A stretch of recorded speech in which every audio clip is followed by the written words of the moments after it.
Joe Black, a hard-throwing right-hander who had a sensational rookie year with the Brooklyn Dodgers in 1952, compiling a 15-4 record and helping the Brooklyn Dodgers to win the National League pennant that year.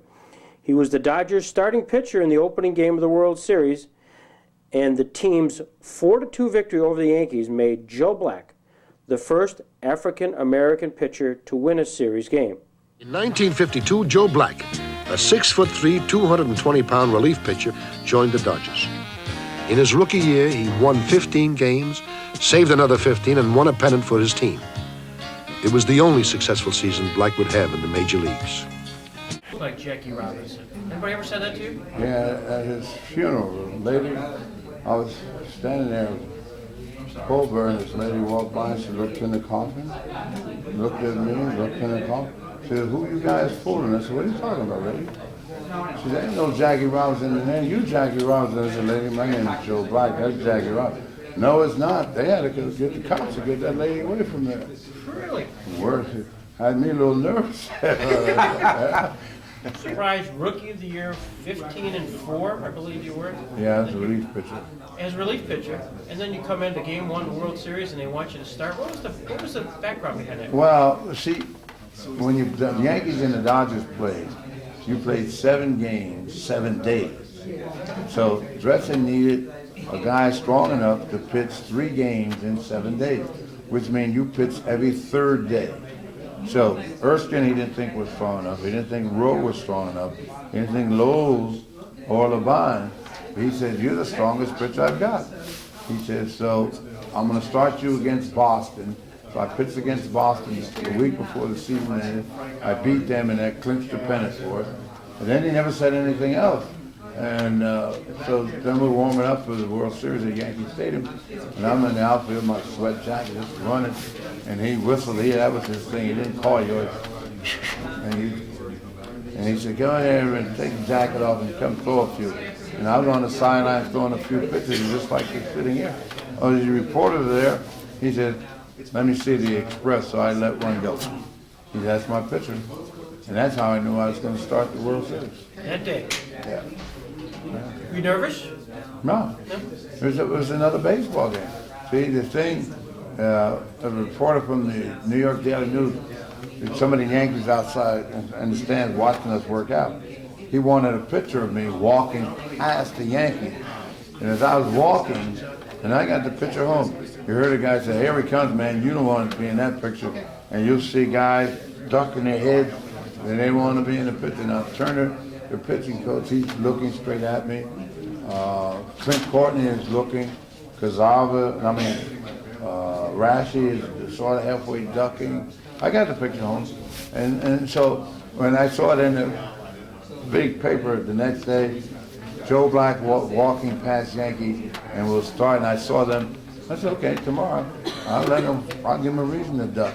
And I was just more determined than ever that I was going to try to win that game. I don't care what happened, I won't make them say, "I wish I was looking at him now." Yeah. See, but that picture it annoyed me. And I said, "What the heck?" And I said, "I didn't think the reporter wanted the picture." I said, "But they wouldn't let me know what they thought." So I was fortunate enough.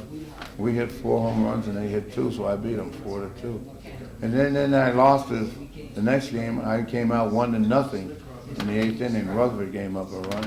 Then the 7th game, I had been really dominating Mantle, and I missed my spot by 3 inches, and they hit the home run, put them ahead 3-2 in Game 7.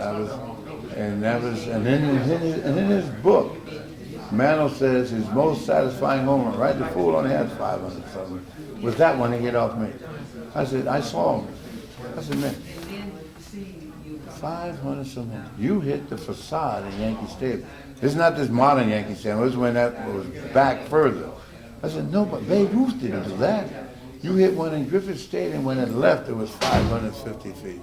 And this little 335 feet home run over short right field was," he said, "because no one ever dominated me like you." He said, "Man, I didn't like batting against you. Every time you boom, I'd strike out." He said, "You know, if I get 2 strikes, I'd bunt.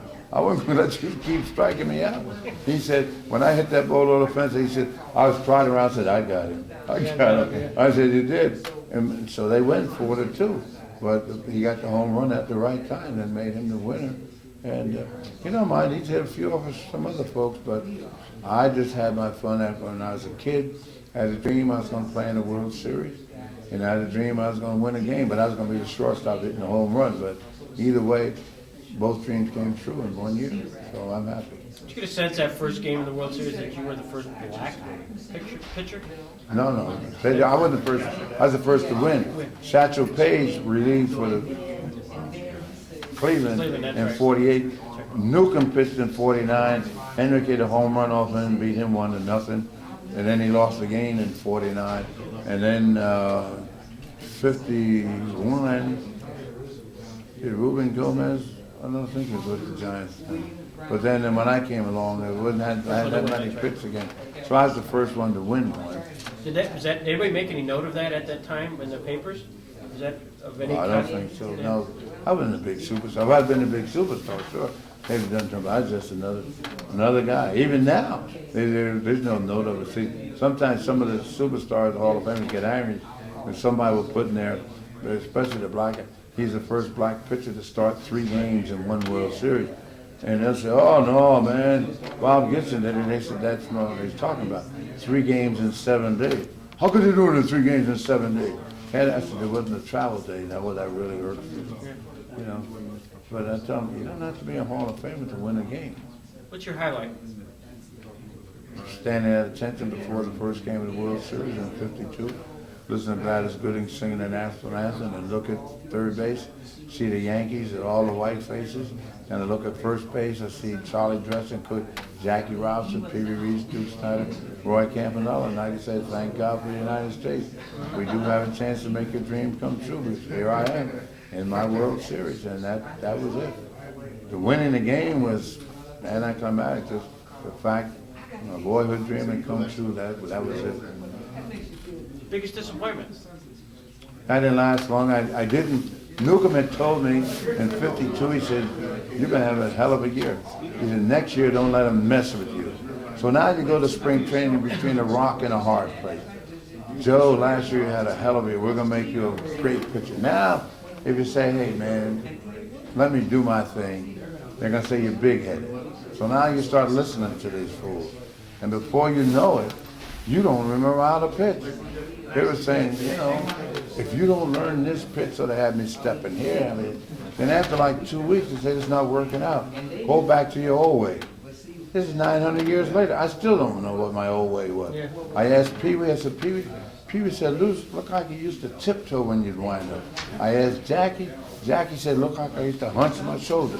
Kevin else said, it looked like I used to turn my back more. And I'm out there still trying to play.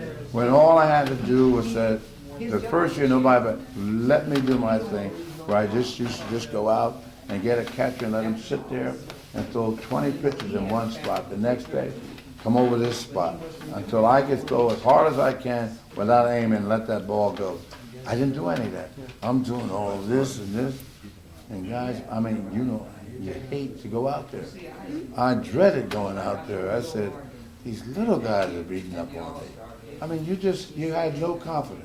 It's like going to war without a gun. And that's my biggest regret, that I didn't have the guts enough to tell the guys, hey man, let me do my thing and take my chances. And once they start beating on you, and once when I got to Cincinnati, I had gotten some of my self-confidence back. But there, Bertie only used me when we played the Dodgers, the Giants, and the Cardinals. I knew I was going to pitch. When they played other teams, I didn't. And so I didn't have that being as part of the team. I was with Brooklyn. And so when I split the humerus in my arm, I said, that's it. I had surgery. I just quit. I didn't want to quit, but because I envisioned playing at least 9 years. But hey, I'll take what I have to be happy. If we can, yeah. Sure, absolutely. Thank you Thank so you. much. My pleasure. You take care of yourself. I shall. Thank you.